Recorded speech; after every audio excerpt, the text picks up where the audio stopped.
ಎಲ್ರಿಗೂ ನಮಸ್ಕಾರ. ನಾನು ಶ್ರೀಧರ್ ಬ್ರಾದರ್. ಇವತ್ತಿನ ಕ್ಲಾಸಲ್ಲಿ ನಾನು PSI ಮತ್ತು PC ಪರೀಕ್ಷೆಗಳಿಗೆ ಒಂದಷ್ಟು ಎಕ್ಸಾಮ್ ಟ್ರಿಕ್ಸ್ಗಳನ್ನು ಕೊಡ್ತೀನಿ. ನಮಗಿದು ತುಂಬ ಉಪಯೋಗ ಆಗುವಂಥದ್ದು. ಎಕ್ಸಾಮ್ ಟ್ರಿಕ್ಸ್ಗಳಲ್ಲಿ ಎರಡು ಥರ. ಒಂದು, ನೀವು ಎಕ್ಸಾಮಲ್ಲಿ ಯಾವ ಯಾವ ನಿಯಮಗಳನ್ನು ಪಾಲಿಸಬೇಕು, ನಿಯಮಗಳ ಬಗ್ಗೆ ಮಾತಾಡ್ತೀನಿ. ನೆಕ್ಸ್ಟ್ ಅದಾದಮೇಲೆ ಕೊನೆಯ 15 ನಿಮಿಷದಲ್ಲಿ ನಿಮಗೆ ಪ್ರಶ್ನೆಯೂ ಗೊತ್ತಿಲ್ಲ, ಉತ್ತರವೂ ಗೊತ್ತಿಲ್ಲ, ಆ ಸಂದರ್ಭದಲ್ಲಿ ಯಾವ ಥರ ಗೆಸ್ ಮಾಡ್ಬೋದು ಅಂತ ಎಲ್ಲದರ ಬಗ್ಗೆ ಚರ್ಚೆ ಮಾಡ್ತೀನಿ. ಫಸ್ಟ್ ನೋಡಿ, PSI PC ಎಕ್ಸಾಮ್ ಟ್ರಿಕ್ಸ್, ಪರೀಕ್ಷೆಯ ಕೊನೆ ಕ್ಷಣದಲ್ಲಿ ತಿಳಿದುಕೊಳ್ಳಬೇಕಾದ ಅಂಶಗಳ ಬಗ್ಗೆ ತಿಳ್ಕೊಂತ ಹೋಗೋಣ. ಫಸ್ಟ್ ಪಾಯಿಂಟ್, ಆಯ್ಕೆಗಳು ನೋಡದೆ ಪ್ರಶ್ನೆಗೆ ಉತ್ತರಿಸಲು ಪ್ರಯತ್ನಿಸಿ. ಈ ಟ್ರಿಕ್ಸ್ ನೋಡಿ ಭಾಳ ಕಡೆ ವರ್ಕೌಟ್ ಆಗುತ್ತೆ. ಒಂದೇ ನಿಮಿಷ ನಿಮಗೆ ತೋರಿಸ್ತೀನಿ. ಹೆಂಗೆ ಗೊತ್ತಾ, ನೀವು ಯಾರಾದರೂ ಈಗ ಆಲ್ರೆಡಿ ಎಕ್ಸಾಮ್ ಬರೆದ್ರೆ ನೀವು ಇದನ್ನು ಗೊತ್ತಿರುತ್ತೆ ನಿಮಗೆ ಬಹುಶಃ. ಏನು ಮಾಡಬೇಕು, ಪ್ರಶ್ನೆ ನೋಡಬೇಕು, ಕೆಳಗೆ ಆಯ್ಕೆಗಳ ಮೇಲೆ ಕೈ ಹಿಡಬೇಕು. ಹಿಂಗೆ ಅಡ್ಡ ಕೈ ಹಿಡಿದು ಒಟ್ಟು ಆಯ್ಕೆಗಳು ನೋಡಬಾರ್ದು, ಪ್ರಶ್ನೆ ನೋಡಿ ನೀವೇ ಉತ್ತರ ಕೊಡಲು ಪ್ರಯತ್ನಿಸಬೇಕು. ಆ ಟೈಮಲ್ಲಿ ನಿಮಗೆ ಆನ್ಸರ್ ಬಂದರೆ ಅದು ಆಪ್ಷನಲ್ ಇದ್ದರೆ ಅದೇ ಆನ್ಸರ್ ಇರುತ್ತೆ 100%. ಯಾಕಂದರೆ ನಮಗೆ ನಿಜವಾದ ಶತ್ರುಗಳು ಯಾರು ಗೊತ್ತಾ? ಆಯ್ಕೆಗಳು ನಮ್ಮ ನಿಜವಾದ ಶತ್ರುಗಳು. ಆಯ್ಕೆಗಳು ಏನು ಮಾಡಿಬಿಡ್ತವೆ, ನಮಗೆ ಗೊತ್ತಿದ್ದರೂ ಕೂಡ ಕನ್ಫ್ಯೂಸ್ ಮಾಡಿಬಿಡ್ತವೆ. ಸೊ ಆ ಹಿನ್ನೆಲೆಯಲ್ಲಿ ನೀವೇನು ಮಾಡಬೇಕಪ್ಪ ಅಂದರೆ ಆಯ್ಕೆಗಳ ಮೇಲೆ ಕೈ ಇಟ್ಬಿಡ್ರಿ, ಬರೀ ಪ್ರಶ್ನೆ ಓದಿದ್ದಕ್ಕೆ ಆನ್ಸರ್ ನೀವೇ ಗೆಸ್ ಮಾಡೋಕ್ಕೆ ನೋಡೋದು. ಆ ಥರ ನೀವು ಮಾಡಿದ್ರೆ ಅದು ಭಾಳಷ್ಟು 100% ಸಕ್ಸಸ್ಫುಲ್ ಆಗುತ್ತೆ. ಇದು ನೀವು ಆಲ್ರೆಡಿ ಮಾಡಿದವ್ರಿಗೆ ಗೊತ್ತಿರುತ್ತೆ. ಯಾರು ಹೊಸದಾಗಿದ್ದೀರೋ ನಿಮಗೆ ಹೇಳ್ತಾ ಇದ್ದೀನಿ, ಪ್ರಶ್ನೆ ನೋಡಿಬಿಟ್ಟು ಆನ್ಸರ್ಗೆ ನೀವೇ ಪ್ರಯತ್ನಿಸಿ, ಉತ್ತರಿಸೋಕ್ಕೆ ನೀವೇ ಪ್ರಯತ್ನಿಸಿ, ಆಮೇಲೆ ಆಯ್ಕೆಗಳು ನೋಡಿ. ಇಲ್ಲ ಆಯ್ಕೆಗಳು ನಿಮಗೇನು ಮಾಡಿಬಿಡುತ್ತೆ, ಗೊಂದಲ ಮಾಡುವಂಥ ಚಾನ್ಸಸ್ ಭಾಳ ಇರುತ್ತೆ. ನೆಕ್ಸ್ಟ್ ಸೆಕೆಂಡ್ ನೋಡಿ, ನಿಮಗೆ ಗೊತ್ತಿರುವ ಪ್ರಶ್ನೆಗಳು ಮೊದಲು ಬಿಡಿಸ್ಬಿಡಿ. ಈಗ ಕ್ವಶನ್ ನಂಬರ್ 1 ಆನ್ಸರ್ ಗೊತ್ತಿದೆಯಾ, ಸಾಲ್ವ್ ಮಾಡಿ. ಇಲ್ಲ ಅಂದರೆ ಏನು ಮಾಡಿ, ಕ್ವಶನ್ ನಂಬರ್ 2 ಹೋಗಿ. ಸೊ ಅಲ್ಲೇ ಟೈಮ್ ವೇಸ್ಟ್ ಮಾಡಬಾರ್ದು. ಕ್ವಶನ್ ನಂಬರ್ 1 ಗೊತ್ತಿಲ್ಲ ಅಂತೇಳಿ ಅಲ್ಲೇ ತಲೆ ಕೊಡ್ಸ್ಕೊಂಡು ಕೂಡಬಾರ್ದು. ಫಸ್ಟ್ ಏನು ಮಾಡ್ಬೇಕು, ನಿಮಗೆ ಬರವೆಲ್ಲ ನಿಮ್ಮ ಅಂಡರ್ ತೊಗೊಂಡ್ಬಿಡ್ಬೇಕು. ಕ್ವಶನ್ ನಂಬರ್ 1 ಬಂತ, ಓಕೆ. 2 ಗೊತ್ತಿಲ್ಲ, ಓಕೆ. 3 ಗೊತ್ತಿದೆ, 4 ಗೊತ್ತಿದೆ, 5 ಗೊತ್ತಿಲ್ಲ, ಓಕೆ. 6 ಗೊತ್ತಿದೆ, ಈ ಥರ 7, 8 ಹೀಗೆ. ಆಮೇಲೆ ನಮ್ಮ ಮೈಂಡ್ ಎಷ್ಟು ನೆಗೆಟಿವ್ ಇದೆ ಅಂದರೆ, ನಮ್ಮ ಮೈಂಡ್ ಎಷ್ಟು ಡೇಂಜರಸ್ ಅಂದರೆ, 10 ಕ್ವಶನಲ್ಲಿ 7ಕ್ಕೆ ಆನ್ಸರ್ ಗೊತ್ತಿರುತ್ತೆ ನಿಮಗೆ, ಇನ್ನು 3 ಗೊತ್ತಿರಲ್ಲ. ನನಗೆ 7 ಗೊತ್ತಿದೆ ಅಂತ ನೀವು ಖುಷಿ ಪಡಲ್ಲ, ನನಗೆ ಇನ್ನೂ 3 ಗೊತ್ತಿಲ್ಲ ಅಂತೇಳಿ ದುಃಖ ಪಡ್ತೀರ. ಇದೇ ಪ್ರಾಬ್ಲಮ್. ಎಕ್ಸಾಮ್ ಹಾಲಿಗೆ ಏನು ಮಾಡ್ತೀರಿ, ಭಾಳ ಜನ 100ಕ್ಕೆ 100 ಕ್ವಶನ್ನ ಆನ್ಸರ್ ಮಾಡ್ಬೇಕು ಹೋಗ್ತೀರಿ. ಒಂದು ಕ್ವಶನ್ ಗೊತ್ತಿಲ್ಲ ಅಂದ್ರೂ ಟೆನ್ಷನ್ ಮಾಡ್ಕೊಂಡ್ಬಿಡ್ತೀರಿ. ದಯವಿಟ್ಟು ಅದನ್ನು ಮಾಡಬೇಡಿ. ಯಾಕಂದರೆ ಒಂದು ಅನ್ಕೊಂಬಿಡಿ, ನಾನಿಲ್ಲಿ ಎಕ್ಸಾಮಲ್ಲಿ ಕುಂತು ಇವತ್ತು ಬಂದು ಕುಂತು ಎಕ್ಸಾಮ್ ಬರಿತಾ ಇದ್ರಂದ್ರೆ ಅದೇ ನಾನು ಪುಣ್ಯ ಮಾಡಿ ಅನ್ಕೋರಿ. ಧನ್ಯತಾ ಭಾವ ಇರಬೇಕು. ನಾನು ಎಕ್ಸಾಮ್ ಹಾಲಿಗೆ ಬಂದು ಕುತ್ಕೊಂಡಿನಲ್ಲ ಅದೇ ದೊಡ್ಡದು. ಮುಂದಿನ ರಿಸಲ್ಟ್ ಗೊತ್ತಿಲ್ಲ, ಇವತ್ತಿಲ್ಲಿ ಬಂದು ಕುತ್ಕೊಂಡು ಬರಿತಾ ಇದ್ದೀನಿ ಅಂದ್ರೆ ಅದೇ ದೊಡ್ಡ ಸಾಧನೆ ಅನ್ಕೋರಿ. ಧನ್ಯತಾ ಭಾವ ಇರಲಿ. ಒಮ್ಮೆ ಗುತ್ತಿಗೆ ಹಿಡಿಬೇಡ್ರಿ. 100ಕ್ಕೆ 100 ಮಾಡ್ಬೇಕಂತೇಳಿ ಕುಂತ್ರೆ ಈಗ ಯಾವುದೋ ಒಂದು ನಿಮಗೆ ಗೊತ್ತಿಲ್ಲ ಅಂದಾಗ ಟೆನ್ಷನ್ ಆಗ್ಬಿಡ್ತೈತಿ. ಸೊ ನಿಮಗೆ ಗೊತ್ತಿರೋದಕ್ಕೆ ಶಬಾಷ್ ಅನ್ರಿ. ನಾನು 10ಕ್ಕೆ 7 ಗೊತ್ತಿದೆ, ಶಬಾಷ್, ಮುಂದೆ ಹೋಗೋಣ. ಯಾಕೆಂದರೆ ನಿಮಗೆ 3 ಗೊತ್ತಿಲ್ಲ ಅಂತೇಳಿ ಟೆನ್ಷನ್ ಮಾಡ್ಕೊಂಡ್ಬಿಟ್ರೆ ಮುಂದಿನ ಪ್ರಶ್ನೆಗಳ ಮೇಲೆ ಅದು ಪರಿಣಾಮ ಬೀರುತ್ತೆ. ಸೊ ಮುಂದಿನ ಪ್ರಶ್ನೆಗಳಿಗೆ ನೀವು ಸರಿಯಾಗಿ ಆನ್ಸರ್ ಮಾಡೋಕ್ಕೆ ಕ್ಲಿಯರ್ ಇದೆಯಾ? ಓಕೆ. ನಿಮಗೆ ಗೊತ್ತಿರೋ ಪ್ರಶ್ನೆಗಳನ್ನು ಮೊದಲು ಪಟ ಬಿಡಿಸ್ಕೊತು ಹೋಗಿ. ಆಮೇಲೆ ಗೊತ್ತಿಲ್ಲ ಅಂತ ಹೇಳಕ್ಕೆ ಟೆನ್ಷನ್ ಮಾಡ್ಕೊಬೇಡಿ. ಇದು ಭಾಳ ಇಂಟ್ರೆಸ್ಟಿಂಗ್ ಇದೆ. ಇದು ನೋಡಿ, ಟ್ರಿಕ್ಸ್ ನಂಬರ್ 3. ಈಗ ನೋಡಿ, ಕ್ವಶನ್ ನಂಬರ್ 42 ಇದೆ. ಇದು OMR ಶೀಟ್ ಅನ್ಕೋರಿ. ಇದನ್ನು OMR ಶೀಟ್ ಅನ್ಕೋರಿ. ABCD ಈ ಥರ ABCD ಇರುತ್ತೆ. ನೀವು ಇಲ್ಲೇನು ಮಾಡಿರ್ತೀರ, C ಹಾಕಿರ್ತೀರ ಇದಕ್ಕೆ. ಓಕೆ, ಇದಕ್ಕೂ ಕೂಡ C ಹಾಕಿರ್ತೀರ. ನೆಕ್ಸ್ಟ್ ಇದಕ್ಕೂ ಕೂಡ C ಹಾಕಿರ್ತೀರ. ಈಗ ಕ್ವಶನ್ ನಂಬರ್ 45 ನೋಡ್ತೀರಾ, ಕ್ವಶನ್ ಪೇಪರಲ್ಲಿ ನೋಡ್ತೀರಾ. ನೋಡಿದ್ಮೇಲೆ ಅದಕ್ಕೂ C ಅನ್ಕೊತೀರ. ಬಟ್ ಇಲ್ಲಿ C ಹಾಕ್ಬೇಕಂದ್ರೆ ಆಲ್ರೆಡಿ ಮೇಲೆ 3 C ಹಾಕಿದ್ದೀರ. ಆಲ್ರೆಡಿ ಮೇಲೆ 3 C ಹಾಕಿರೋದ್ರಿಂದ ಏನು ಮಾಡ್ತೀರ, ಭಾಳ ಜನ ಚೇಂಜ್ ಮಾಡಿಬಿಡ್ತಾರೆ. ಏನೋ ಬಿನೋ ಡಿನೋ ಹಾಕಿಬಿಡ್ತಾರೆ. ಸೊ ದಯವಿಟ್ಟು ಈ ತಪ್ಪನ್ನು ಮಾಡಬೇಡಿ. ಯಾಕಂದರೆ ಯಾರು ಹೇಳ್ಯಾರ ನಿಮಗೆ 4ಕ್ಕೆ 4 ಆನ್ಸರ್ ಆಗಲ್ಲ ಅಂತ ಯಾರು ಹೇಳ್ಯಾರೆ? ಎಲ್ಲಿದೆ ರೂಲ್ಸು? 4 ಕಂಟಿನ್ಯೂ 8 ಇದೆ. ಯಾವುದೋ ಒಂದು ಪೇಪರಲ್ಲಿ ನೋಡಿದ್ರೆ ಕಂಟಿನ್ಯೂ 8 ಇದೆ. ಸಿ ಆನ್ಸರ್ 8 ಇದೆ. ಮೊನ್ನೆ SSLC ಪರೀಕ್ಷೆಯಲ್ಲಿ ಕಂಟಿನ್ಯೂ 6 ಕಂಟಿನ್ಯೂ ಒಂದೇ ಆನ್ಸರ್ ಇದೆ. ಸೊ ಆ ಥರ ನಿಯಮಗಳಿಲ್ಲ. ನಿಮಗೆ ಗೊತ್ತಿರಲಿ, OMR ಶೀಟ್ ಮೋಸ್ಟ್ ಡೇಂಜರಸ್. ಭಾಳಷ್ಟು ಜನರ ಜೀವನದಲ್ಲಿ ಆಟ ಆಡಿಬಿಟ್ಟಿದೆ. ನಿಮ್ಮ ನಿಜವಾದ ಶತ್ರು ಕ್ವಶನ್ ಪೇಪರ್ ಅಲ್ಲ, ನಿಮ್ಮ ನಿಜವಾದ ಶತ್ರು OMR ಶೀಟ್. ಮೇಲೆಷ್ಟು ಹಾಕಿನಿ, ಕೆಳಗೆಷ್ಟು ಹಾಕಿನಿ ದಯವಿಟ್ಟು ನೋಡಬೇಡಿ. ಸ್ಪಷ್ಟವಾಗಿ ಹೇಳ್ತಾ ಇದ್ದೀನಿ, ನಿಮ್ಮ ಪ್ರಶ್ನೆಗೆ ಉತ್ತರ ಪ್ರಶ್ನೆ ಪತ್ರಿಕೆಯಲ್ಲಿ ನಿರ್ಧಾರ ಆಗಬೇಕು. ಪ್ರಶ್ನೆ ಪತ್ರಿಕೆಯಲ್ಲಿ ನಿರ್ಧಾರ ಆಗಬೇಕು. ಈಗ 83ನೇ ಪ್ರಶ್ನೆ ಅನ್ಕೋರಿ, ಅದಕ್ಕೆ ನೀವು ಡಿ ಅಂತ ಡಿಸೈಡ್ ಮಾಡಿದ್ರೆ ಆನ್ಸರು ಸೀದಾ OMR ಡಿ ಹಾಕ್ತಾ ಇರಬೇಕಷ್ಟೇ. OMR ಶೀಟಲ್ಲಿ ಮ್ಯಾಲೆ ನೋಡಿದೆ ಕೆಳಗೆ ನೋಡಿದೆ ಒಟ್ಟ ಮಾಡಬೇಡಿ, ಮಾಡಿದ್ರೆ ನಿಮಗೆ ಪ್ರಾಬ್ಲಮ್ ಇದೆ. ನೆಕ್ಸ್ಟ್, 2 ಆಯ್ಕೆಗಳನ್ನು ಹೊಡೆದು ಹಾಕಿದ ಮೇಲೆ ಇನ್ನುಳಿದ 2 ಆಯ್ಕೆಗಳಲ್ಲಿ ಯಾವುದಾದ್ರೂ ಒಂದನ್ನು ಹಾಕಿ. ಈಗ for example A B C D ಅಂತ ಇರುತ್ತೆ. ಡಿ ಮತ್ತು ಸಿ ಹೊಡೆದು ಹಾಕಿದ್ರೆ ನಿಮಗೆ ಇವೆರಡು ಅಲ್ಲ ಅನಿಸುತ್ತೆ, 100% ಅಲ್ಲ ಅನಿಸುತ್ತೆ. ಆದರೆ ಇವೆರಡರ ಮಧ್ಯೆ ಭಾರಿ ಕನ್ಫ್ಯೂಷನ್ ಇದೆ. ಆನ್ಸರ್ ಎನಾ ಬಿನಾ ಹೌದಾ? ಈ ಥರ ಕನ್ಫ್ಯೂಷನ್ ಇದ್ದಾಗ ಬಿಟ್ಟು ಬರಬೇಡಿ, ಯಾವುದಾದ್ರೂ ಒಂದನ್ನು ಹಾಕಿ. ಎ ಆದ್ರೆ ಹಾಕಿ, ಬಿ ಆದ್ರೆ ಹಾಕಿ. ಯಾಕಂದರೆ ಈ ಥರ 4 ಪ್ರಶ್ನೆಗಳಿಗೆ ನೀವು ಉತ್ತರಿಸಿದಂದರೆ ಸುಮ್ಮನೆ ಸಪೋಸ್ 2 ಕರೆಕ್ಟ್ ಆಗಿದೆ 2 ತಪ್ಪಾಗಿದೆ ಅಂದ್ಕೊಂಡ್ರು 2 ಕರೆಕ್ಟ್ ಆದರೆ 2 ಮಾರ್ಕ್ಸು, 2 ತಪ್ಪಾದರೆ 0.5 ಕಟ್ ಆಗುತ್ತೆ. ಸೊ ಟೋಟಲ್ 1.5 ಮಾರ್ಕ್ಸ್ ಬಂದೇ ಬರುತ್ತೆ. ನೀವು ಲಾಭದಲ್ಲಿ ಇದ್ದೇ ಇರ್ತೀರ, ನಷ್ಟ ಅಂತೂ ಆಗಲ್ಲ, ನೀವು ಲಾಭದಲ್ಲಿ ಇರ್ತೀರ. 0.25 ನೆಗೆಟಿವ್ ಇದ್ದರೂ ಕೂಡ ನಿಮಗೆ 0.25 ನೆಗೆಟಿವ್ ಮಾರ್ಕಿಂಗ್ ಇದೆ ಇದ್ದರೂ ಕೂಡ ಏನು ಟೆನ್ಷನ್ ಇಲ್ಲ. 2 ಆಯ್ಕೆಗಳನ್ನು if you are able to eliminate 50%, then attend any one from rest of the 50%. 50% ಹೊಡೆದು ಹಾಕಿರಾ, ಇನ್ನು 50%ನಲ್ಲಿ ಯಾವುದಾದ್ರೂ ಒಂದನ್ನು ಆಯ್ಕೆ ಮಾಡಿ, ಏನೂ ಪ್ರಾಬ್ಲಮ್ ಇಲ್ಲ. ನೆಕ್ಸ್ಟ್, PSI PC ಪರೀಕ್ಷೆಗಳಲ್ಲಿ ಋಣಾತ್ಮಕ ಅಂಕಗಳ ಬಗ್ಗೆ ಭಯ ಬೇಡ. ಯಾಕಂದರೆ PC ಮತ್ತು PSI ಎಕ್ಸಾಮ್ ಅಂದರೆ T20 ಮ್ಯಾಚ್ ಇದ್ದಂಗೆ. ಹೆಂಗಪ್ಪ ಅಂದರೆ T20 ಮ್ಯಾಚ್ ಇದ್ದಂಗೆ ಇಲ್ಲಿ ಕ್ರೀಸ್ ಬಿಟ್ಟು ಬ್ಯಾಟಿಂಗ್ ಆಡ್ಬೇಕು, ನೀವು ಮುಂದೆ ಬಂದು ಹೊಡಿಬೇಕು. ಯಾಕಂದರೆ ಕಟ್ ಆಫ್ 75 ಮೇಲೆ ಇರುತ್ತೆ, ನಿಮ್ಗೆ ಗೊತ್ತೇ ಇದೆ. 75, 80, 85 ಈ ಥರ ಕಟ್ ಆಫ್ ಇರುವುದರಿಂದ ನೀವು ಸಹಜವಾಗಿ 90 ಮೇಲೆ ಹಾಕಲೇಬೇಕು. 90 ಹಾಕಿಲ್ಲ ಅಂದರೆ 85 ಮೇಲೆ ಹಾಕಲೇಬೇಕಾ? ಸೊ 85 ಮೇಲೆ ನೀವು ಕ್ವಶನ್ಸ್ ಅಟೆಂಡ್ ಮಾಡಲೇಬೇಕಂದ್ಮೇಲೆ ನೆಗೆಟಿವ್ ಬಗ್ಗೆ ವಿಚಾರ ಮಾಡೋಂಗೆ ಇಲ್ಲಿ ನೆಗೆಟಿವ್ ಬಗ್ಗೆ ವಿಚಾರ ಮಾಡೋ ಹಾಗೇನೇ ಇಲ್ಲ. ಹೇಳ್ತೀನಿ ಸರ್ ನೀವು 90 ಮೇಲೆ ಹಾಕಂತ ಹೇಳ್ತೀರಿ, ನಮ್ಗೆ ಅಷ್ಟು ಗೊತ್ತಿರಬೇಕಲ್ಲ. ನನಗೆ 70 ಗೊತ್ತಿದೆ, ಹಾಂ ಅದಕ್ಕೂ ನನ್ನ ಹತ್ರ ಟ್ರಿಕ್ಸ್ ಇದೆ. ನಿಮ್ಗೆ 70 ಗೊತ್ತಿದೆಯಾ, ಇನ್ನು ಗೊತ್ತಿರೋದ 30 ಪ್ರಶ್ನೆಗಳಿಗೆ ಹೆಂಗೆ ಆನ್ಸರ್ ಮಾಡಬೇಕು ಅಂತ ಹೇಳ್ಕೊಡ್ತೀನಿ. ಈಗ ಅದೇ ಹೇಳ್ಕೊಡ್ತೀನಿ. ಕ್ಲಿಯರ್ ಇದೆಯಾ? PC ಮತ್ತು PSIಗೆ ಕಟ್ ಆಫ್ ಜಾಸ್ತಿ ನಿಲ್ಲುವುದರಿಂದ 75, 80 ಕಟ್ ಆಫ್ ಇರುವುದರಿಂದ ಇಲ್ಲಿ ನೆಗೆಟಿವ್ ಬಗ್ಗೆ ವಿಚಾರ ಮಾಡೋ ಪ್ರಶ್ನೆನೇ ಇಲ್ಲ. ಆಲ್ಮೋಸ್ಟ್ ಎಲ್ಲ ಪ್ರಶ್ನೆಗಳಿಗೆ ನೀವು ಉತ್ತರಿಸಬೇಕಂತ ಅರ್ಥ. 85, 90 ಮೇಲೆ ಪ್ರಶ್ನೆಗಳಿಗೆ ನೀವು ಉತ್ತರಿಸಲೇಬೇಕಾದ ಪರಿಸ್ಥಿತಿ ಇದ್ದಾಗ ಇದಕ್ಕೆ ಹಾಕ್ಲೋ ಬೇಡ ಅನ್ನೋ ವಿಚಾರ ಮಾಡೋ ಪ್ರಶ್ನೆ ಬರಲ್ಲ. ಈ ಎಲ್ಲ ಆಲ್ಮೋಸ್ಟ್ ಎಲ್ಲ ಪ್ರಶ್ನೆಗಳಿಗೆ ನೀವು ಉತ್ತರಿಸಲೇಬೇಕಾಗುತ್ತೆ. ನೆಕ್ಸ್ಟು, ಕೆಳಗಿನ ಯಾವುದು ಸರಿ ಅಥವಾ ಸರಿಯಲ್ಲ ಅನ್ನೋದು ಸರಿಯಾಗಿ ಗಮನಿಸಿ. ಇದು ಭಾಳ ಜನ ಕರೆಕ್ಟಾಗಿ ನೋಡಲ್ಲ, ದಯವಿಟ್ಟು ಇದ್ರ ಬಗ್ಗೆ ಗಮನ ಹರಿಸಿ. ಅವನೇನು ಕೇಳ್ತಾನೆ, ಯಾವುದು ಸರಿ ಯಾವುದು ಸರಿಯಲ್ಲ ಅಂತ ಕೇಳ್ತಾನೆ, ನೀವು ಏನೋ ತಪ್ಪು ತಿಳ್ಕೊಂಡ್ಬಿಡ್ತೀರ. ಇದನ್ನು ದಯವಿಟ್ಟು ಸರಿಯಾಗಿ ಗಮನಿಸಬೇಕು. ಇದನ್ನು ಗಮನಿಸಿ, ಟ್ರೂ ಆರ್ ನಾಟ್ ಟ್ರೂ, ಇದನ್ನು ಸರಿಯಾಗಿ ಗಮನಿಸಿ ಆನ್ಸರ್ ಮಾಡಬೇಕು ನೋಡಿ. ರೈಟ್? ಓಕೆ. ನೆಕ್ಸ್ಟ್, ಭಾವನಾತ್ಮಕವಾಗಿ ಉತ್ತರಿಸಬೇಡಿ. ಭಾಳ ಜನ ಎಮೋಷ್ನಲ್ ಆನ್ಸರ್ ಮಾಡ್ತಾರೆ. ಈಗ ಕೊಟ್ಟಿರುವ ಆಯ್ಕೆಗಳಲ್ಲಿ ನಿಮ್ಮ ಜಿಲ್ಲೆ ಹೆಸರು ಬರುತ್ತೆ, ಕೊಟ್ಟಿರುವ ಆಯ್ಕೆಗಳಲ್ಲಿ ಇಲ್ಲ ನಿಮ್ಮ ತಾಲೂಕು ಹೆಸರು ಬರುತ್ತೆ, ಕೊಟ್ಟಿರುವ ಆಯ್ಕೆಗಳಲ್ಲಿ ನಿಮಗೆ ಭಗತ್ ಸಿಂಗ್ ಅಂದ್ರೆ ಭಾಳ ಇಷ್ಟ, ಭಗತ್ ಸಿಂಗ್ ಹೆಸರು ಬಂದಿರುತ್ತೆ. ನಮ್ಮ ಹೀರೋ ಬಂದಿದ್ದಾನೆ, ಒಂದು ಮಾಸ್ ಹೋದ್ರೂ ಪರವಾಗಿಲ್ಲ ನಾವು ಅವ್ರಿಗೆ ಹಾಕೋದಂತ ಹಾಕ್ಬಿಡ್ತೀರಿ. ಅಥವಾ ನಿಮ್ಮ ಊರ ಹೆಸರು ಬಂದಿರುತ್ತೆ. ದಯವಿಟ್ಟು ಈ ಥರ ಎಮೋಷ್ನಲ್ ಒಟ್ಟು ಆನ್ಸರ್ ಮಾಡಬಾರ್ದು. ನಮ್ಮ ಊರ ಹೆಸರು ಬಂದದ್ದೇಳಿ ಆನ್ಸರ್ ಹಾಕೋದು, ನನ್ನ ಫೇವ್ರೇಟ್ ಹೀರೋ ಸಂಗೊಳ್ಳಿ ರಾಯಣ್ಣ, ನನ್ನ ಫೇವ್ರೇಟ್ ಹೀರೋ ಭಗತ್ ಸಿಂಗ್, ಇವರೆಲ್ಲ ಬಂದಿದ್ದಾರೆ ಅಂತ ಹಾಕೋದು ಮಾಡಬಾರ್ದು. ನಿಮ್ಮ ಅಭಿಮಾನ ಇರಲಿ, ಅಭಿಮಾನ ಬೇಡ ಅಂತಲ್ಲ, ಅಭಿಮಾನ ಹೊರಗಡೆ ಇರಬೇಕಾದ್ರೆ ಪರೀಕ್ಷೆಗಳಲ್ಲಿ ನೀವು ಭಾಳ ಪ್ರಬುದ್ಧರಿಗೆ ಆನ್ಸರ್ ಮಾಡಬೇಕಾಗುತ್ತೆ. ನಾಳೆ 1 ಮಾರ್ಕ್ಸಲ್ಲಿ ಜಾಬ್ ಕಳ್ಕೊಂಡ್ರೆ ಗೊತ್ತಾಗುತ್ತೆ. ನಿಮ್ಮ ಪಾಲಕರು ಬಕಪಕ್ಷಿ ಥರ ಕಾಯ್ತಾ ಇದ್ದಾರೆ ನಿಮ್ಮದು ಯಾವಾಗ ನೌಕರಿ ಆಗುತ್ತೆ ಅಂತೇಳಿ. ಅಂಥ ಸಂದರ್ಭದಲ್ಲಿ ನೀವು ಈ ಥರ ಭಾವನಾತ್ಮಕವಾಗಿ ಆಟ ಆಡ್ಕೊಂಡು ಕೂತ್ರೆ ಕಷ್ಟ ಆಗುತ್ತೆ. ಸೊ ಪ್ರಬುದ್ಧರಿಗೆ ಆನ್ಸರ್ ಮಾಡಬೇಕು. ದಯವಿಟ್ಟು ಭಾವನಾತ್ಮಕವಾಗಿ ಎಮೋಷ್ನಲಿ ಆನ್ಸರ್ ಮಾಡಬಾರ್ದು. Okay, that is very important.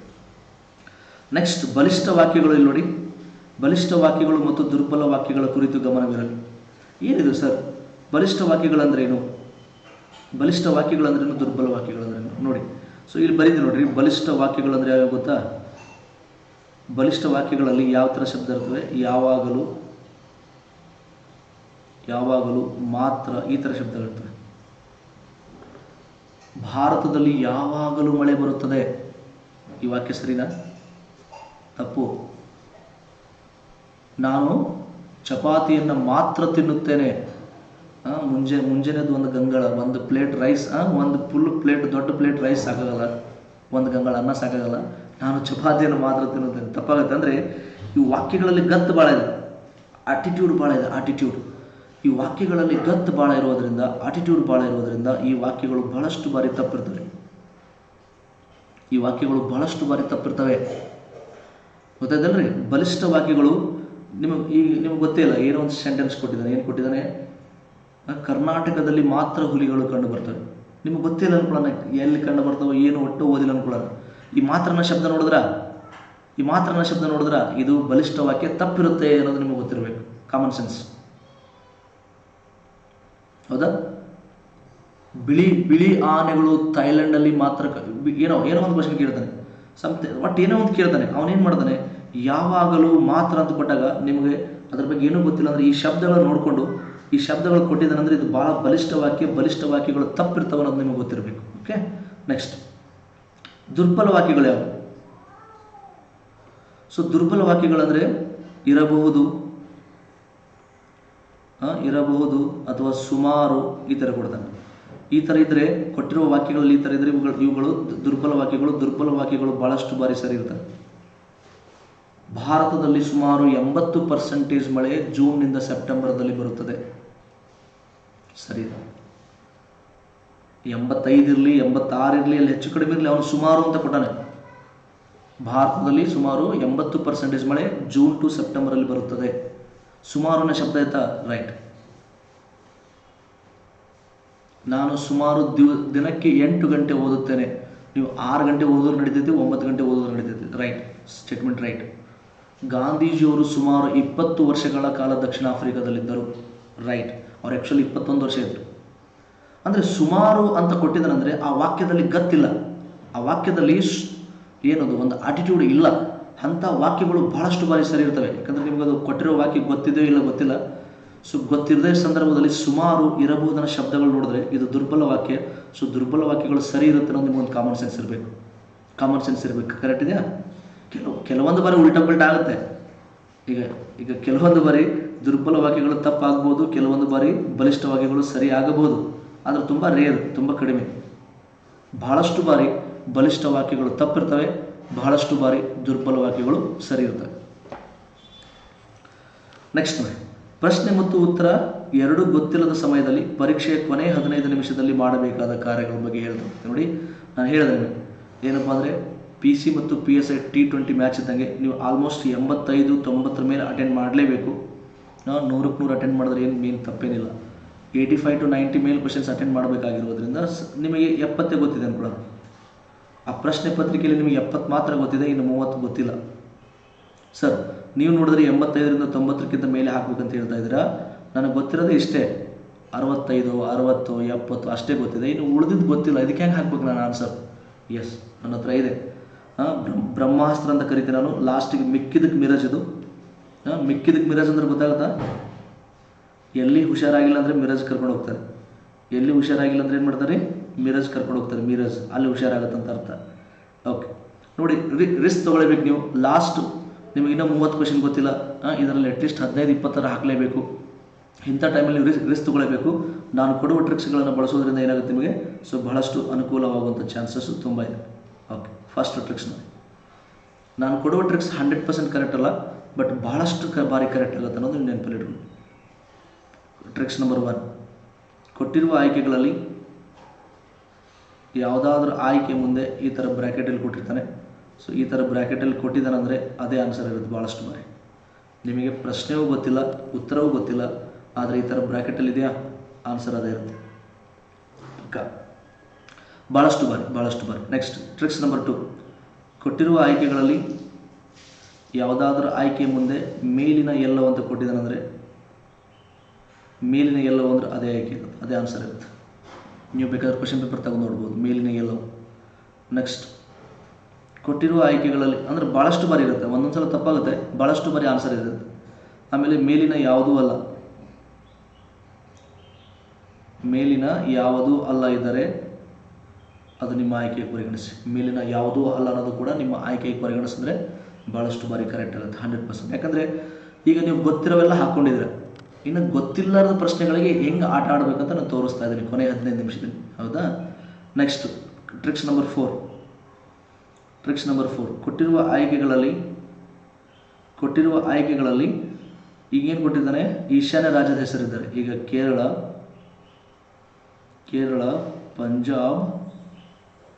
Punjab, Manipur, Manipur next Telangana ಅಂತ ಕೊಟ್ಟಿದ್ದಾನೆ. ಸೊ ಇಲ್ಲಿ ಈಶಾನ್ಯ ರಾಜ್ಯ ಯಾವುದು? ಮಣಿಪುರ್ ಈಶಾನ್ಯ ರಾಜ್ಯ ಆಗಿರೋದ್ರಿಂದ ಆನ್ಸರ್ ಭಾಳ ಸಲ ಕರೆಕ್ಟ್ ಇರುತ್ತೆ. ಈಶಾನ್ಯ ರಾಜ್ಯಗಳು ನಿಮ್ಗೆ ಗೊತ್ತಿದೆ ಅನ್ಕೋತೀನಿ. 7 ಸಪ್ತ ಸಹೋದರಿಯರು, 7 ರಾಜ್ಯಗಳು ಈಶಾನ್ಯ ರಾಜ್ಯಗಳು. ಹೀಗಾಗಿ ಅಲ್ಲಿ ಕೊಟ್ಟಿರುವ ಆಯ್ಕೆಗಳಲ್ಲಿ ಯಾವುದೇ ಒಂದು ರಾಜ್ಯದ ಹೆಸರು ಬಂದರೂ ನಿಮ್ಮ ಆಯ್ಕೆಗೆ ಪರಿಗಣಿಸಬಹುದು. ಭಾಳಷ್ಟು ಬಾರಿ ಗೊತ್ತಾಗುತ್ತೆ. ಯಾಕಂದರೆ ನಿಮ್ಗೆ ಈಗ ಪ್ರಶ್ನೆನೂ ಗೊತ್ತಿಲ್ಲ, ಉತ್ತರನೂ ಗೊತ್ತಿಲ್ಲ, ಬಟ್ ಇನ್ನೂ ಹಾಕಬೇಕಾಗಿದೆ. ಆ ಸಂದರ್ಭದಲ್ಲಿ ಈ ಥರ ಒಂದಿಷ್ಟು ಟ್ರಿಕ್ಸ್ಗಳನ್ನು ಬಳಸ್ಕೊಂಡ್ರೆ ನಿಮಗೆ ಕೈ ಹಿಡಿದೇ ಹಿಡಿಯುತ್ತೆ. ನನಗೆ ಭಾಳಷ್ಟು ಜನ ಕಾಲ್ ಮಾಡಿ ಎಲ್ಲ ಹೇಳಿದ್ದಾರೆ, ಬಂದು ಭೇಟಿಯಾಗಿದ್ದಾರೆ. ಟ್ರಿಕ್ಸಿಂದ 10 ಮಾರ್ಕ್ಸ್ ಜಾಸ್ತಿ ಆಯಿತು, 15 ಮಾರ್ಕ್ಸ್ ಜಾಸ್ತಿ ಆಯಿತು. ನಾನು ಬಂದು ಭೇಟಿಯಾಗಿ ಜಾಬ್ ಆದಮೇಲೆ ಬಂದು ಭೇಟಿಯಾಗಿ ಕೂಡ ಹೋಗಿದ್ದು ಭಾಳಷ್ಟು ಜನ ಇದೆ. ಈ ಟ್ರಿಕ್ಸ್ ತುಂಬ ಜನರಿಗೆ ಕೈ ಹಿಡಿದಿದೆ. ನೀವೊಂದು 20 ಹಾಕಿದ್ರೆ, ನನ್ನ ಟ್ರಿಕ್ಸ್ ಮೇಲೆ 20 ಹಾಕಿದ್ರೆ 13ರಿಂದ 15 ಆದರೂ ಕರೆಕ್ಟ್ ಆಗಿ ಆಗುತ್ತೆ. ಇನ್ನೇನು ಬೇಕು ಮತ್ತೆ ನಿಮ್ಗೆ? ಅದು ಯಾವುದೂ ಗೊತ್ತಿಲ್ಲದ ಪ್ರಶ್ನೆಗಳು. ಸರ್ ನನಗೆ 190 ನಾನು ಟಚ್ ಮಾಡಿನಂದರೆ ನನ್ನ ಟ್ರಿಕ್ಸ್ ನಿಮ್ಗೆ ಅವಶ್ಯಕತೆ ಇಲ್ಲ. 190 ಕ್ವಶನ್ನ ಸ್ವಂತ ಹಾಕಿನಪ್ಪ ಅಂದರೆ ನನ್ನ ಟ್ರಿಕ್ಸ್ ನಿಮ್ಗೆ ಅವಶ್ಯಕತೆ ಇಲ್ಲ ಸರ್ ನನಗೆ ನಾನು ಅಷ್ಟು ಬ್ರಿಲಿಯಂಟ್ ಸ್ಟೂಡೆಂಟ್ ಅಲ್ಲ, ನಾನು ಸ್ವಲ್ಪ ಮಧ್ಯಮದಲ್ಲಿದ್ದೀನಿ, ನನಗೆ 60-70 ಇಷ್ಟೇ ಕರೆಕ್ಟ್ ಆಗ್ತಾವೆ ಅನ್ನೋರಿಗೆ ನನ್ನ ಟ್ರಿಕ್ಸ್ ಕ್ಲಿಯರ್ ಇದೆಯಾ? ಓಕೆ.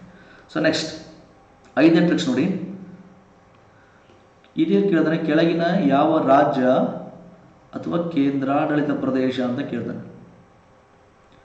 ಕೆಳಗಿನ ಯಾವ ರಾಜ್ಯ ಕೇಂದ್ರಾಡಳಿತ ಪ್ರದೇಶ / ಹೊಡೆದಾನಂದರೆ ABCD ಕೇರಳ, ಬಿಹಾರು, ನೆಕ್ಸ್ಟು ಲದಾಖು, ಆಮೇಲೆ ತಮಿಳುನಾಡು. ಇಲ್ಲಿ ಕೊಟ್ಟಿರೋ ಪ್ರಶ್ನೆಗೆ ಆನ್ಸರ್ ಸಿ ನೋಡ್ರಿ. ನಿಮಗೆ ಪ್ರಶ್ನೆಯೂ ಗೊತ್ತಿಲ್ಲ, ಉತ್ತರವೂ ಗೊತ್ತಿಲ್ಲ, ಹಿಂಗೆ / ಹೊಡೆದು ಕೇಂದ್ರಾಡಳಿತ ಪ್ರದೇಶ ಅಂತ ಬರ್ದಾನಂದರೆ ಅದೇ ಆನ್ಸರ್ ಇರುತ್ತೆ. ರೀಸೆಂಟ್ಲಿ 2020 KS ಪ್ರಿಲಿಮ್ಸಲ್ಲೂ ಇದೆ. ರೀಸೆಂಟ್ಲಿ ಪೊಲೀಸ್ ಕಾನ್ಸ್ಟೇಬಲಲ್ಲಿ ನೂಬ್ರಾ ಕಣಿವೆ ಕೇಳಿದ್ದೆ. ನೂಬ್ರಾ ಕಣಿವೆ ಲದಾಖಲ್ಲಿ ಬರುತ್ತೆ. / ಹೊಡೆದು ಕೇಂದ್ರಾಡಳಿತ ಪ್ರದೇಶ ಇಟ್ಟನ. ಇದು ಕೇಂದ್ರಾಡಳಿತ ಪ್ರದೇಶ ಇಟ್ಟನಂದ್ರೆ ಸೀದಾ ನೀವು ಕೇಂದ್ರಾಡಳಿತ ಪ್ರದೇಶ ಹುಡುಕ್ರಿ, ಗ್ಯಾರಂಟಿ ಭಾಳಷ್ಟು ಬಾರಿ ಕರೆಕ್ಟ್ ಆಗುತ್ತೆ. ನಿಮಗೆ ಗೊತ್ತಿರಲಿ. ಓಕೆ, ಎಷ್ಟಾಯಿತು ಟ್ರಿಕ್ಸು? 5 ಟ್ರಿಕ್ಸ್ ಆಯಿತು. Next tricks number 6. ನೆಕ್ಸ್ಟ್ ಏನಾಗುತ್ತೆ? ಕೊಟ್ಟಿರುವ ಆಯ್ಕೆಗಳಲ್ಲಿ ನೀತಿ ಆಯೋಗವಿದ್ದರೆ, ನಾನು KPSC ಬಗ್ಗೆ ಮಾತಾಡ್ತಿಲ್ಲ, KSP ಬಗ್ಗೆ ಮಾತಾಡ್ತೀನಿ. ಕರ್ನಾಟಕ ಸ್ಟೇಟ್ ಪೊಲೀಸ್ ಅವರ ಬಗ್ಗೆ ಮಾತನಾಡ್ತಾ ಇದ್ದೀನಿ. ಅವರನಿಗೆ ನಾವು ಪರಿಗಣನೆ ತಗೊಳ್ಳೋದಾದರೆ ನೀತಿ ಆಯೋಗ ನಿಮಗೆ ಕಂಡ್ರೆ ಪ್ರಶ್ನೆಯೂ ಗೊತ್ತಿಲ್ಲ, ಉತ್ತರವೂ ಗೊತ್ತಿಲ್ಲ ಅಂಥ ಸಂದರ್ಭದಲ್ಲಿ ಇದನ್ನು ಹಾಕ್ಬೋದು. ಭಾಳಷ್ಟು ಬಾರಿ ಕರೆಕ್ಟ್ ಆಗುತ್ತೆ ನೀತಿ ಆಯೋಗ. ಅಥವಾ ನೀವು ನನ್ನ ಟ್ರಿಕ್ಸ್ಗಳು ಕೆಲಸಕ್ಕೆ ಬರುತ್ತೋ ಇಲ್ಲ ಅಂತ ನೀವು ಹಳೆ ಪ್ರಶ್ನೆ ಪತ್ರಿಕೆಗಳು ನೋಡಿ ಗೆಸ್ ಮಾಡ್ಬೋದು. ನೋಡಿರಿ, ನೀವು ಹಳೆ ಪ್ರಶ್ನೆ ಪತ್ರಿಕೆಗಳು ನೋಡಿದ್ರೆ ನಿಮಗೆ ಶಾಕ್ ಆಗುತ್ತೆ. ನೆಕ್ಸ್ಟ್ ಕೊಟ್ಟಿರುವ ಆಯ್ಕೆಗಳಲ್ಲಿ RBI reserve bank of India, RBI ಇದ್ದರೂ ಭಾಳಷ್ಟು ಬಾರಿ ಕರೆಕ್ಟ್ ಇರುತ್ತೆ ನೋಡಿ. ಭಾಳಷ್ಟು ಬಾರಿ, ಒಂದೊಂದು ಸಲ ತಪ್ಪಾಗುತ್ತೆ, ಅದ್ರ ಭಾಳಷ್ಟು ಬಾರಿ ಕರೆಕ್ಟ್ ಆಗುತ್ತೆ. ನೆಕ್ಸ್ಟ್ ಕೊಟ್ಟಿರುವ ಆಯ್ಕೆಗಳಲ್ಲಿ ಸಂಸತ್ತು ಇದ್ದರೆ, ಸಂಸತ್ತು ಯಾಕಂದರೆ ಭಾರತವು ಸಂಸದೀಯ ಮಾದರಿಯ ಪ್ರಜಾಪ್ರಭುತ್ವ ಹೊಂದಿರುವುದರಿಂದ ಸೊ ಕೊಟ್ಟಿರುವ ಆಯ್ಕೆಗಳಲ್ಲಿ ಸಂಸತ್ತು ಇದ್ದರೆ ತುಂಬ ಸಲ ಕರೆಕ್ಟ್ ಆಗುತ್ತೆ, ನೆನ್ಪಿಟ್ಕೊಳ್ಳಿ. Next tricks number 9. So tricks number 9 ಏನಾಗುತ್ತೆ? ನೆಕ್ಸ್ಟು ಕೊಟ್ಟಿರುವ ಆಯ್ಕೆಗಳಲ್ಲಿ 0 ಈಗ ಮೆಂಟಲ್ ಅಬಿಲಿಟಿಗೆ ಸಂಬಂಧಪಟ್ಟಂಗೆ 0 ಕೊಟ್ಟಿರ್ತಾನೆ ಆನ್ಸರ್. ಸೊ 0 ಕೊಟ್ಟಿರ್ತಾನೆ, ಭಾಳಷ್ಟು ಬಾರಿ ಕರೆಕ್ಟ್ ಇರುತ್ತೆ 0. ಅದನ್ನು ನೆನ್ಪಿಟ್ಕೊಳ್ಳಿ. Next tricks number 10. ಹಿಂಗೇನೋ ಚಿತ್ರ ಕೊಟ್ಟಿರ್ತಾನೆ, ತ್ರಿಭುಜ. ಓಕೆನಾ? ಹಿಂಗೇನೋ ಕೊಟ್ಬಿಟ್ಟು ಇದರಲ್ಲಿ ಎಷ್ಟು ತ್ರಿಭುಜಗಳಿದೆ ಅಂತ ಕೇಳ್ತಾನೆ ಅವನು. ಸುಮ್ಮನೆ ಉದಾಹರಣೆ. ಇದಕ್ಕೊಂದು ಮೆಥಡ್ ಇರುತ್ತೆ, ಇದಕ್ಕೊಂದು ವಿಧಾನ ಇರುತ್ತೆ. ಆ ವಿಧಾನದ ಮುಖಾಂತರ ಮಾಡಿದ್ರೆ ಮಾತ್ರ ನಿಮ್ಗೆ ಅದು ಗೊತ್ತಾಗುತ್ತೆ. ಇಲ್ಲಾಂದ್ರೆ ನೀವು ಹಿಂಗೆ ಎಣಿಸ್ಕೊಂತ ಕುಂತ್ರೆ ತಪ್ಪಾಗುತ್ತೆ. ನಾನು ಗ್ಯಾರಂಟಿ ಹೇಳ್ತಾ ಇದ್ದೀನಿ, ಇದು ಎಣಿಸ್ಕೊತ ಕೂಡಬೇಡಿ. ನೀವು ಮೆಂಟಲ್ ಅಬಿಲಿಟಿ ಕ್ಲಾಸ್ ಕೇಳಿದರೆ ಅದಕ್ಕೊಂದು ವಿಧಾನ ಇರುತ್ತೆ. ಆ ವಿಧಾನದ ಮುಖಾಂತರ ಸಾಲ್ವ್ ಮಾಡಿದ್ರೆ ನಿಮಗೆ ಕರೆಕ್ಟ್ ಆನ್ಸರ್ ಸಿಗುತ್ತೆ. ಅದನ್ನು ಬಿಟ್ಟು ನೀವು ಹಿಂಗೆ ಕೌಂಟ್ ಮಾಡ್ಬೋದು ಕೂತ್ರೆ ಕೆಲಸ ಆಗಲ್ಲ. ಹೀಗಾಗಿ ಅಷ್ಟಕ್ಕೂ ನಿಮಗೆ ಆ ಮೆಥಡ್ ನಿಮಗೆ ನೆನಪಿಲ್ಲ ಅನ್ಕೊಳ್ಳೋಣ. ಮೆಥಡ್ ನೆನಪಿಲ್ಲ ಅನ್ಕೊಳ್ಳೋಣ. ಅದಕ್ಕೂ ಇನ್ನೊಂದಿದೆ ಟ್ರಿಕ್ಸ್. ಏನಪ್ಪ ಅಂದರೆ ಈಗ 6, 8, 7, 9 ಕೊಟ್ಟಾನೆ. ಈ ಕೊಟ್ಟಿರುವ ಆಯ್ಕೆಗಳಲ್ಲಿ ದೊಡ್ಡ ಅಂಕಿ ಯಾವುದಿದೆ ಅದನ್ನು ಹಾಕಿ. ಬೇಕಾದ್ರೆ ನೀವು ಹಳೆ ಕ್ವಶನ್ ಪೇಪರ್ ಚೆಕ್ ಮಾಡಿರಿ, ಆಯಿತಾ? ಕ್ವಶನ್ ಪೇಪರ್ ರಿಸರ್ಚ್ ಮಾಡ್ಬೇಕು ನೀವು. ದೊಡ್ಡ ಅಂಕಿನೇ ಇರೋದು ಭಾಳ ಸಲ. ನಾನು ನೋಡಿದ್ದೀನಿ, ಭಾಳ ನೋಡಿ ಹೇಳ್ತಾ ಇದ್ದೀನಿ, ಸುಮ್ಮನೆ ಹೇಳ್ತಾ ಇಲ್ಲ. ಓಕೆನಾ. ಸೊ ಈಗೇನಾಗುತ್ತೆ, ನೀವು ಮೆಥಡ್ ಮುಖಾಂತರ ಸಾಲ್ವ್ ಮಾಡ್ಬೇಕು. ಅದಕ್ಕೆ ನೀವು ಮೆಂಟಲ್ ಎಬಿಲಿಟಿ ಕ್ಲಾಸಲ್ಲಿ ಕೇಳ್ತೀರ. ಒಂದು ವೇಳೆ ನಿಮಗೆ ಅದು ಮೆಥಡ್ ಗೊತ್ತಾಗಿಲ್ಲ ಅಂದರೂ ಕೂಡ ಸುಮ್ಮನೆ ಇದೊಂದು ಪ್ಲ್ಯಾನ್ ಗೊತ್ತಿರಲಿ ನಿಮಗೆ, ಎಣಸ್ಕೊಟ್ಟು ಕೂಡಬೇಡ್ರಿ. ಹಿಂಗೆ ಕೌಂಟ್ ಮಾಡೋದ್ರ ಕೆಲಸ ಆಗಲ್ಲ. ನೀವೇನು ಮಾಡಬೇಕಪ್ಪ ಅಂದರೆ ಕೊಟ್ಟಿರುವ ಆಯ್ಕೆಗಳಲ್ಲಿ ಅತ್ಯಂತ ದೊಡ್ಡ ಅಂಕಿಯನ್ನು ಆಯ್ಕೆ ಮಾಡಿದ್ರೆ ನಿಮಗೆ ಬಹಳಷ್ಟು ಬಾರಿ ಕರೆಕ್ಟ್ ಆಗುತ್ತೆ. ಸೊ ಬಹಳಷ್ಟು ಬಾರಿ ಕರೆಕ್ಟ್ ಆಗೇ ಆಗುತ್ತೆ ಅನ್ನೋದು ನಿಮಗೆ ಗೊತ್ತಿರಲಿ. ಓಕೆನಾ. ಸೊ ಇವಿಷ್ಟು exam tricks. I hope all the best for your exams. ನಿಮ್ಮ ಪರೀಕ್ಷೆಗಳಿಗೆ ಆಲ್ ದಿ ಬೆಸ್ಟ್. PC ಮತ್ತು PSI ಎಕ್ಸಾಮು ಈಗ ಕೆಲವೇ ದಿನಗಳಲ್ಲಿ PSI ಎಕ್ಸಾಮ್ ಇದೆ ಮತ್ತು PC ಎಕ್ಸಾಮ್ ಇದೆ. ನಿಮಗೆ ಇದೆಲ್ಲ ಯೂಸ್ ಆಗುತ್ತೆ ಅಂತ ಅನ್ಕೊತೀನಿ. ಆಮೇಲೆ ನಂದು ಟೆಲಿಗ್ರಾಮ್ ಚಾನಲ್ ಇದೆ, ಭಗತ್ ಸಿಂಗ್ ಬಳಗ ಅಂತೇಳಿ. ಕನ್ನಡದಲ್ಲಿ ಟೈಪ್ ಮಾಡಿರಿ, ಭಗತ್ ಸಿಂಗ್ ಬಳಗ ಅಂತಿದೆ. ಆ ಟೆಲಿಗ್ರಾಮ್ ಚಾನಲ್ ಜಾಯ್ನ್ ಆದರೆ ನಾನು ಹಂಗೆ ಈ ಥರ ಟ್ರಿಕ್ಸು, ಮಟೀರಿಯಲ್ಸು ಎಲ್ಲ ಹಾಕ್ತಾ ಇರ್ತೀನಿ. Thank you so much. Thank you. All the best for your exams. ನಿಮ್ಮ ಪರೀಕ್ಷೆಗೆ ಒಳ್ಳೆಯದು ಆಗಲಿ.